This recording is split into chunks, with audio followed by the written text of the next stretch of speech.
जी मेरे भाई तुसा फोन किया सी तुसा कोई मूवी देखी तुसा कोई तस्वीर देखी की देखिया तस्वीर ते की मसला बनया तुसा सानू याद कीता काहदे वास्ते फैक्ट्री सट लगी थी तो ऑपरेशन होया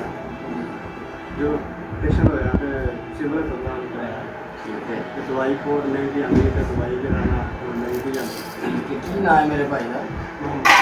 की मोहम्मद काशिफ मोहम्मद काशिफ भाई ਤੁਹਾਡੀ किस तरह टूटी एक्सीडेंट होया एक्सीडेंट शादी हुई है हाँ जी बिल्कुल बेगम फौत हो गई ਤੁਹਾਡੀ हाँ जी ਉਹਨਾਂ ਦੀ ਫੋਟੋ ਬੱਚੇ ਕੋ ਨਹੀਂ ਨੇ ਬੱਚੇ ਕੋ ਨਹੀਂ ਇਹ ਫਿਰ ਕਿਸ ਤਰ੍ਹਾਂ ਕੋ ਤੁਹਾਡਾ ਕਿਸ ਤਰ੍ਹਾਂ ਨਿਜ਼ਾਮ ਚੱਲਦਾ ਪਿਆ ਕੀ ਕਰਦੇ ਹੋ ਤੁਸੀਂ बस दवाई को खाते नहीं जा रही जिसे भाई हाथ से रहना यानी ਤੁਸੀਂ ਹੁਣ ਚਾਰ ਭਾਈ ਦੇ ਉੱਤੇ ਹੀ ਹੋ हाँ जी ਇਹ ਮੇਰੇ ਭਾਈ ਨੇ ਜੀ ਇਹਨਾਂ ਦੀ ਲੱਤ ਦੀ ਹੱਡੀ ਫ੍ਰੈਕਚਰ ਹੋ ਗਈ ਹੈ ਤੇ ਬੇਗਮ ਵੀ ਇਹਨਾਂ ਦੀ ਜਿਹੜੀ ਹੈ ਨਾ ਅੱਲਾ ਦੀ ਰਜ਼ਾ ਨਾਲ ਫੌਤ ਹੋ ਗਈ ਹੈ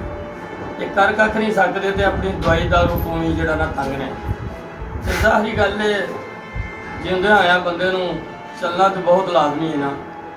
ਤੇ ਉਹਦੇ ਵਾਸਤੇ ਇਹਨਾਂ ਨੂੰ ਦਵਾਈ ਦੀ ਦਾਰੂ ਦੀ ਜ਼ਰੂਰਤ ਹੈ ਤੇ ਕੋਈ ਹੋਰ ਵੀ ਮੇਰਾ ਭਾਈ ਇਹਨਾਂ ਦੀ ਵੀਡੀਓ ਵੇਖੇ ਤੇ ਮੂਵੀ ਵੇਖੇ ਤੇ ਇਹਨਾਂ ਦੀ ਹੈਲਪ ਜ਼ਰੂਰ ਕਰੇ ਮੇਰੇ ਭਾਈ ਅਸੀਂ ਜਿੰਨੇ ਜੋਗੇ ਹਾਂ ਮੈਂ ਤੁਹਾਡੀ ਹੈਲਪ ਕਰਨੇ ਆ ਤੇ ਆਪਣਾ ਦੁਆ ਦਾਰੂ ਜਿਹੜਾ ਤੁਸੀਂ ਧਿਆਨ ਨਾਲ ਕਰੋ ਅੱਲਾ ਦੀ ਜ਼ਾਤ ਤੁਹਾਨੂੰ ਤੰਦਰੁਸਤੀ ਦੇ ਜ਼ਿੰਦਗੀ ਦੇ ਸਿਹਤ ਦੇ ਤੇ ਲੰਮੀ ਉਮਰ ਦੇ ਤੇ ਤੁਸੀਂ ਇੰਨਾ ਬੋਲਾ ਭਾਗ ਤੁਹਾਨੂੰ ਆਪਣੀ ਰਹਿਮਤ ਨਾਲ ਨਵਾਜ਼ੇ ਕਿ ਤੁਸੀਂ ਕਿਸੇ ਦੀ ਖਿਦਮਤ ਕਰਨ ਜਾਓਗੇ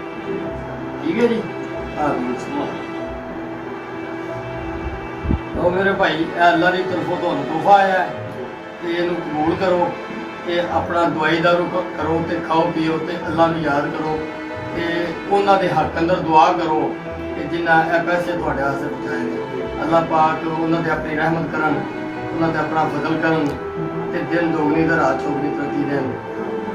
ਆਮੀਨ ਸੁਭਾਨ ਅੱਲਾਹ